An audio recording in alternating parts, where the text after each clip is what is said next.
All right, time to bring in Shawn McKenzie, who is in Las Vegas, was at T-Mobile Arena for Game 1. A lot to take in for the Canadiens, Shawn, not only playing in front of a packed crowd for the first time in more than a year, but also playing a different style of hockey. You're seeing a different style of hockey from their opponents. Have they played a team like this before?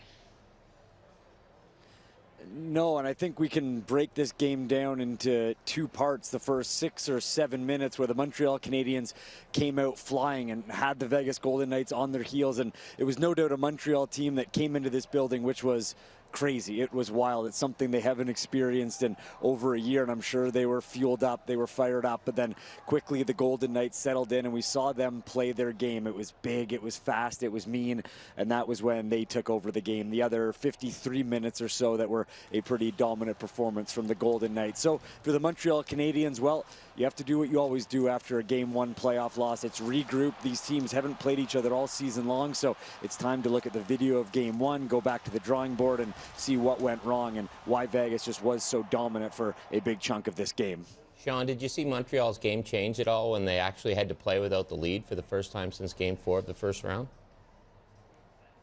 A little bit. You saw them get on their heels, and I don't know if it necessarily changed, but I think you saw a team that almost went into a shell for a little bit in the sense that they didn't have the lead and they were playing from behind, and we saw the way they started the third period. It took them a long time to get any offense, create any chances, and we know that all season long Montreal's been a team that will grind, they will play tough, they will play mean, but at times they do struggle to find that offense. So this is a team that really does need to play with the lead, and I think it was a little bit challenging that the fact that they had them on their heels and Vegas came back and scored that first goal, because the moment Vegas scored that goal, this place went from being a crazy atmosphere to being absolutely wild, and it felt almost like the life got sucked out of the Cabs right when Vegas scored that goal after 6 or 7 minutes of really constant pressure.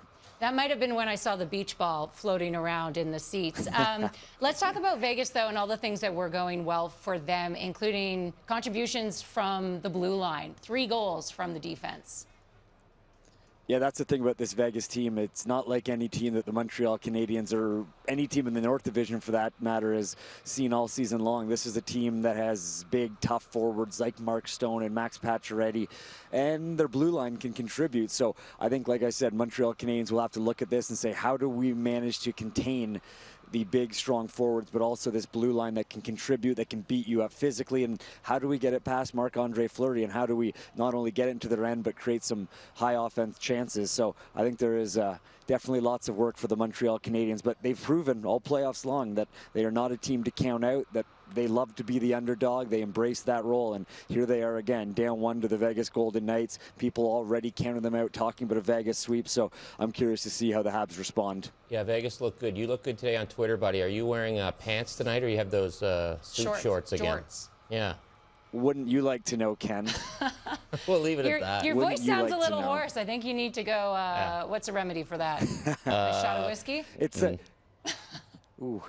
No, it's crazy, like, because we're wearing the mask here, but it's so loud in the press box that, like, all game long you're talking to people next to you and you're trying to speak, so, like, it's like, honestly, it was goosebumps from the moment. I know it's something that I haven't experienced in over a year, and being in a building this loud, and just, it was, honestly, it felt right. It felt like real kind of playoff hockey was back, and the voice is going a little bit, sitting next to people, just jumping up in our seats, yelling every time there was a huge save or a big moment in this one. It was exciting to be back in a full building, to say the least. Awesome. Maybe the camera will tilt down next game, and I'll get my shorts answered, buddy. Thanks, Shawn.